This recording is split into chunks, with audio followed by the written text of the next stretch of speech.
Hi everyone, David here.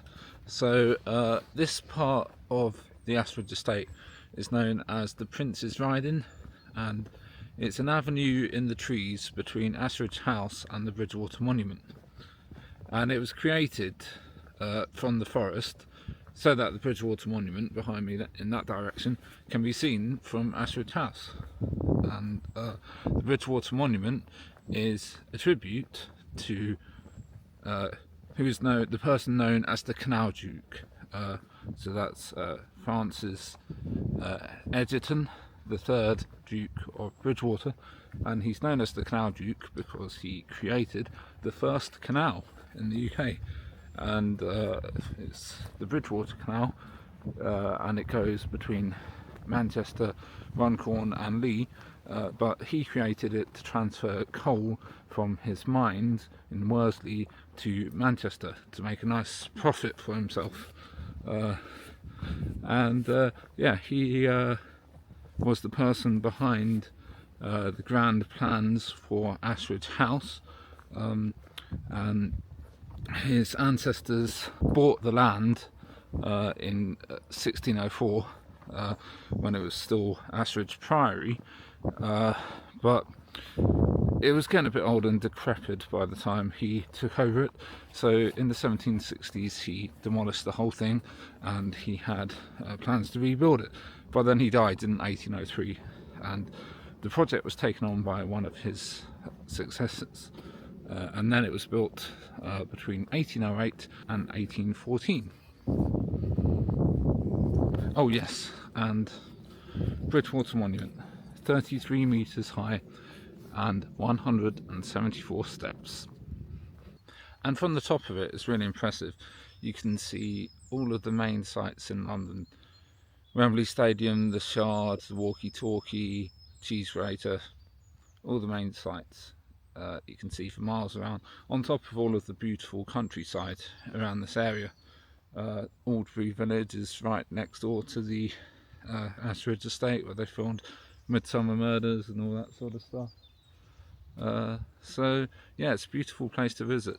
The interesting thing about Ashridge House is it's on the site of what used to be the Ashridge Priory, which was founded by Edmund, the second Earl of Cornwall, in 1283.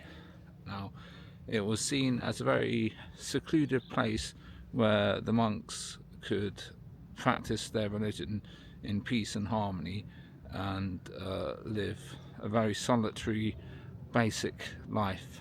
One of the things Edmund did was donate to the monastery a phial of Christ's blood, which attracted lots of people. While the monks were trying to lead a basic lifestyle focused on their faith, they were also, keen to accommodate people and help them grow in their faith too. So Edmund was based in nearby Buckinghamshire Castle. It's ruins nowadays, but it's a pretty important place. It was where England was signed over from the Anglo-Saxons to the Normans. It started off as a deer park for the rulers in Buckinghamshire Castle until they opened up the monastery. And then it continued as a monastery for centuries until King Henry VIII and the dissolution of the monasteries. And King Henry VIII used it for a while as a place for his children to live. So you had Mary, Elizabeth and Edward staying here at different stages. It's also the place where Elizabeth, who would later become Queen, got arrested on suspicion of treason. Obviously nothing came of it because she later became Queen. Yes, at a later stage it was taken over by the Egerton family, who developed it into what it is today.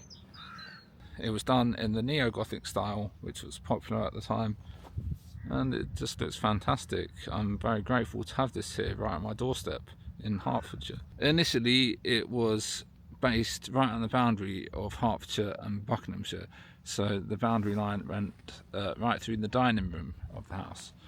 Well, apparently that's not the case anymore. Nevertheless, it's very close to the boundary line for Herts and Bucks, but also for Bedfordshire. So, great place for people to visit from across the 3 counties to look at and enjoy. So, another thing to add about Ashridge House is that when it was constructed, it was developed so that it would be long and thin, if that makes sense. So, when you're looking at it from the roadway, which passes by just in front of it, it appears gigantic. But if you look at it from the side, it's only very small.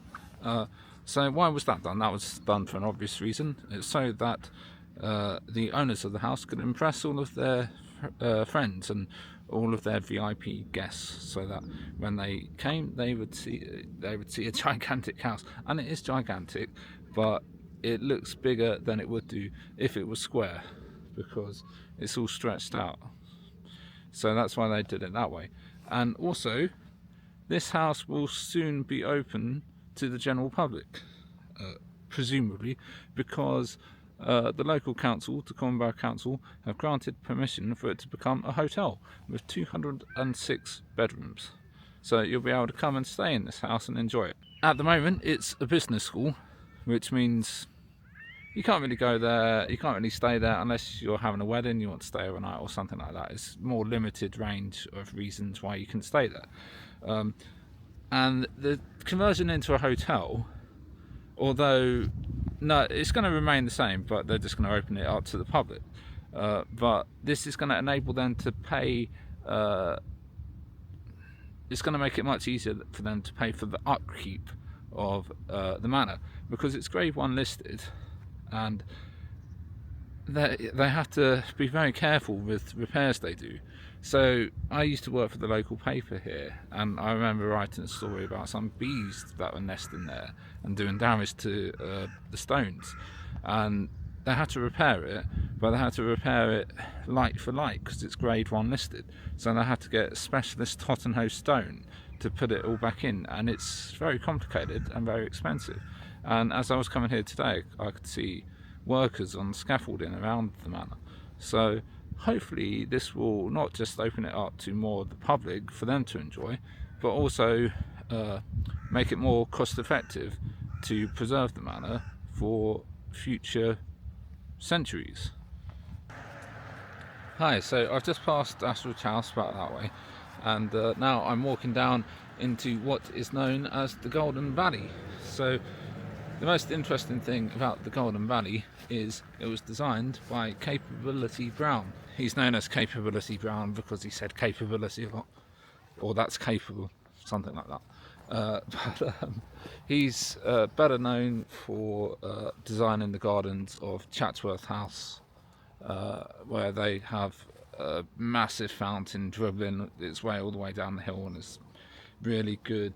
It was a feat of, what would you call it, engineering, I suppose, for the time, in that, you know, what they did with the water to get it to come all down the hill and stuff. And yeah, because they didn't have you know, drains and all the rest of it. I don't know the exact details, but yeah, it was very impressive for its time. So that's what he's known for. But he also did the gardens. He wasn't the only one, but he did the gardens at Ashridge House and on the estate. So the gardens were done just after the house was finished, and he also did the Golden Valley, which I am now entering. You can see it behind me, you can see it in front of me. So if I go back to me, so yeah, it's a lovely place. The reason why they call it the Golden Valley is they cut it out of the forest, because when they were designing this place, it was just all forest, just all trees, completely wild in its natural form, and they designed it into something really nice that people could enjoy without having to bust their way through brambles and bits of tree and branches and all that sort of stuff. So they made it really nice, and the reason why it's called the Golden Valley is because it was designed so that in autumn it's golden with all the leaves when they go from being green to a bit golden. So simple reason really. So I'm just coming back from having had a little wander through the Golden Valley, and I thought now might be a good time to talk about some of the films and TV that have been made or partly made here on the Ashridge Estate. So right here in the Golden Valley, Harry Potter and the Goblet of Fire was filmed, but there have been loads of other various film and TV shows have been shot here. The Dirty Dozen, Jonathan Creek, loads of stuff. Put it into Wikipedia and you find out more.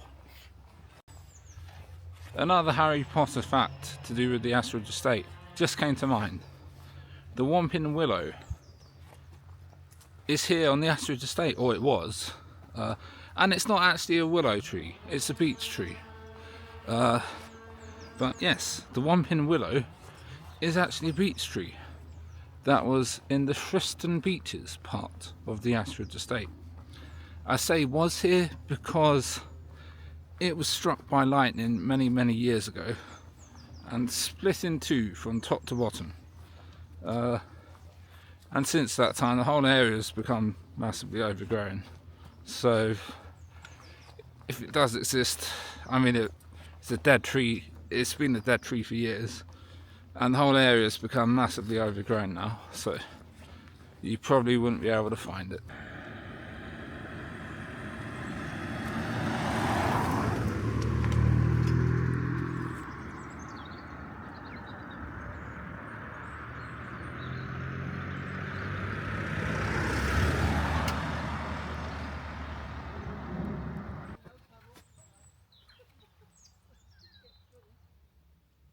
So, the third Duke of Bridgewater, the Canal Duke, the person responsible for the UK's first canal, the Bridgewater Canal, is buried in this church, in the family mausoleum, and there is a wall monument in his honour inside of the church, which I've just seen.